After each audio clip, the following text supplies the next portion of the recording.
Good morning. देखो अभी तुम लोग को बताएंगे हम वर्ग 12 का विषय हिंदी हार जीत। ठीक है, इसको अशोक वाजपेयी, क्या याद रखिएगा, अशोक वाजपेयी और एक्सरसाइज नंबर 12 है। ठीक है, यहाँ से आपको एक या दो प्रश्न पूछा जाएगा। तो चलिए हम आते हैं क्वेश्चन पे। अब ये क्वेश्चन कर रहा है कि उत्सव कौन और क्यों मना रहे हैं। क्या क्वेश्चन कर रहा है कि उत्सव कौन और क्यों मना रहे हैं। तो सबसे पहले याद रखिएगा कि शासक वर्ग के साथ, किसके साथ, शासक वर्ग के साथ सारा शहर उत्सव मना रहा है। ठीक है, कहा जा रहा है उत्सव मनाया जा रहा है। उत्सव का आधार है सेना की विजय, पर यह संदिग्ध है कि विजय किसकी हुई है। क्वेश्चन पूछ रहा है आपका कि उत्सव कौन और क्यों मना रहे हैं। क्या क्वेश्चन पूछ रहा है कि उत्सव कौन और क्यों मना रहे हैं, मतलब ये जो खुशी है, खुशी का माहौल है सड़कों पे, ये कौन और क्यों मना रहे हैं। समझ गए। आप इस प्रकार से आंसर लिख सकते हैं कि उत्सव या खुशी का पर्व शासक वर्ग के लोग मना रहे हैं। कौन मना रहे हैं, शासक वर्ग के लोग मना रहे हैं। ठीक है ना, लेकिन जनता को, यहाँ संदिग्ध लिखा है, आप ऐसे भी लिख सकते हैं, लेकिन जनता को इस बात का पता नहीं है कि उत्सव क्यों मनाया जा रहा है। समझ रहे बात को ना। चलिए अगले क्वेश्चन पे आते हैं। नागरिक क्यों व्यस्त है, क्या उनकी व्यस्तता जायज है। ठीक है, आप पॉलिटिकल साइंस में पढ़ेंगे नागरिकता के बारे में कि नागरिकता क्या होती है। ठीक है, तो नागरिक क्यों व्यस्त है, क्या उसकी व्यस्तता जायज है। तो यहाँ से आप ये भी लिख सकते हैं कि नगर में विजय पर्व मनाया जा रहा है, सारे नागरिक उसमें व्यस्त है, यह व्यस्तता जायज नहीं है क्योंकि उन्हें विजय का विवरण ही प्राप्त नहीं है और यह विजय किसकी मनाई जा रही है। देखो अब ये कहा जा रहा है कि नागरिक क्यों व्यस्त है। ठीक है, जैसे देखिए कि अभी नीतीश कुमार जी दरभंगा आएंगे ना, तो क्या होगा कि सारा एक एक रोड चकाचक होने लगेगा। समझ रहे बात को। सारे आसपास में देखिएगा चूना दे दिया जाएगा, रोड पे साफ सफाई किया जाएगा। लेकिन आप एक चीज बताइए कि छोटा छोटा नगर निगम वाला जो साफ करता रहेगा रोड पे, उसको नहीं पता चलेगा कि हम क्यों साफ कर रहे हैं। रोज की भांति भोरे उठेगा, कहेगा आज थोड़ा सा अच्छा से साफ करना है, तो अपना साफ करते रहेगा। उसे ये चीज नहीं पता रहेगा कि हम क्यों साफ कर रहे हैं, आज कुछ विशेष तो नहीं है। तो नागरिक क्या है, नागरिक अपने काम करने में क्या है, व्यस्त है, अपने कामों में व्यस्त है, उसकी व्यस्तता जायज। अब उसकी व्यस्तता जायज भी नहीं है, मतलब अब आपके राज्य में कोई मुख्यमंत्री आ रहे हैं, आप नागरिकों से झाड़ू लगवा रहे हैं, रोड पे रोड को साफ सुथरा करवा रहे हैं और इतने दिन से पूरा गंदा भरा हुआ था, तो ये व्यस्तता क्या है, उनकी जायज नहीं है। चलिए मेन क्वेश्चन पे आते हैं। नागरिक क्यों व्यस्त है, क्या उनकी व्यस्तता जायज है। तो आप ऐसे लिखिएगा, नगर में विजय पर्व मनाया जा रहा है, सारे नागरिक उसमें व्यस्त है, यह व्यस्तता जायज नहीं है क्योंकि उन्हें विजय का विवरण प्राप्त नहीं है कि यह विजय किसकी हुई है, और जनता को यह पता ही नहीं है कि विजय किसकी हुई है।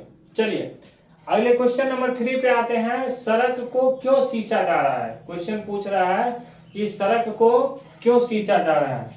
आप एक चीज बताइए, आपके आसपास की सड़क पे कभी कभी देखते हैं, कुछ दिन पहले मोदी जी आए हुए थे, राज मैदान में आए हुए थे ना, देखिए एकदम पूरा सड़क को चकाचक कर दिया गया था, लगे नहीं रहा था कि दरभंगा शहर है, पूरा साफ एकदम, नाला उला जो अगल बगल का था उस सबको ढक दिया गया था, कपड़ा उपड़ा से एकदम क्या हुआ था, चकाचक कर दिया गया था। क्या कर दिया था, पूरा चकाचक कर दिया था। बहुत सारे आदमी को पता ही नहीं होगा कि ये क्यों हो रहा है।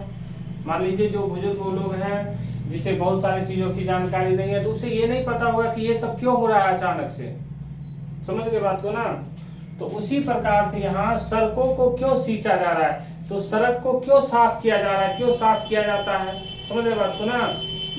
सड़कों, यहाँ पे थोड़ा सा ये चीज आपको समझना होगा कि सड़कों को विशेष रूप से कब साफ किया जाता है। समझ गए बात को ना। बहुत सारे चीजों की सुख सुविधाएं, देख रेख, स्वच्छता या अगल बगल में जो नाले रहते हैं उसको ठीक कर दिया जाता है, बहुत सारी चीज को ढक दिया जाता है। ये कब होता है, जब कोई सत्ताधारी वर्ग के लोग या बड़े नेता लोग आते हैं तब होता है। फिर से क्वेश्चन पे आते हैं, सड़कों को क्यों सींचा जा रहा है। तो लिखिएगा, एक बूढ़ा मकस वाला सड़क पर छिड़काव इस कारण से कर रहा है कि सत्ताधारी के शरीर पर धूल के कण न चिपके। ठीक है ना, राज अपने सेना के साथ विजय की खुशियां मना रहे हैं और सड़कों पर आए तो उसे धूल न लग जाए।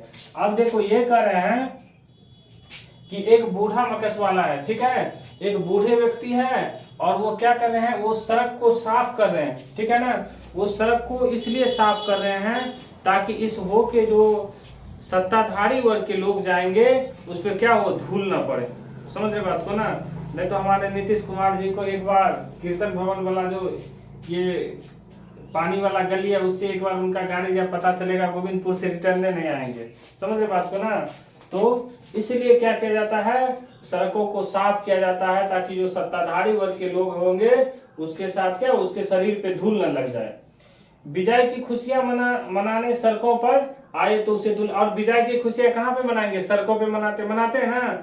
देखिएगा आप जब कोई नेताजी जीते, जैसे गोपाल जी ठाकुर जीते, एकदम देखते हैं थार पे बैठते हैं और पूरा सड़कों पे सब लोग खुशियां मनाते हैं। चलिए आगे क्वेश्चन नंबर 4 कहता है कि बूढ़ा मकस वाला किस जिम्मेदारियों से मुक्त है, सोचिए, ठीक है।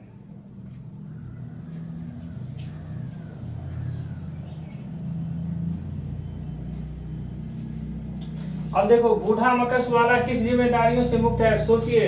अगर उसे जिम्मेदारियां मिलती तो क्या होता। बूढ़ा मकस वाला, वही बूढ़ा मकस वाला क्या होता है कि जो सड़क को साफ कर रहा है, ठीक है ना। और सड़क को वो इस कारण से साफ कर रहा है कि जो सत्ताधारी वर्ग के लोग अपना विजय पर्व या विजय की खुशियां मनाने के लिए आएंगे, सड़कों पर उत्सव मनाने के लिए आएंगे, तो उसके शरीर पे एक भी धूलकण ना पड़े, ठीक है। उसको इस प्रकार से लिखेंगे, उस पर मात्र सड़क सींचने की जिम्मेदारी है और सत्य बोलने की जिम्मेदारी से मुक्त है। वह फिर भी सच ही बोल रहा है पर यह उसकी जिम्मेदारी नहीं है, यह उसकी अंतरात्मा की पुकार है, ठीक है ना। अब देखो एक चीज देखिए कि आप समझ के एग्जाम्पल भी सेम टू सेम आप लिख सकते हैं।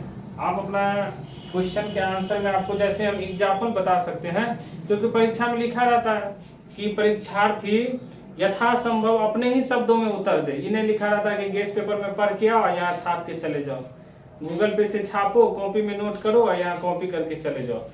तो ये बूढ़ा मकस वाला जो है, ये बूढ़ा मकस वाला कह रहा है क्वेश्चन की बूढ़ा मकस वाला ये जिम्मेदारियों से मुक्त है।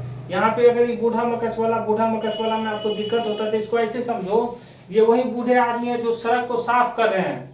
समझ गए बात को ना।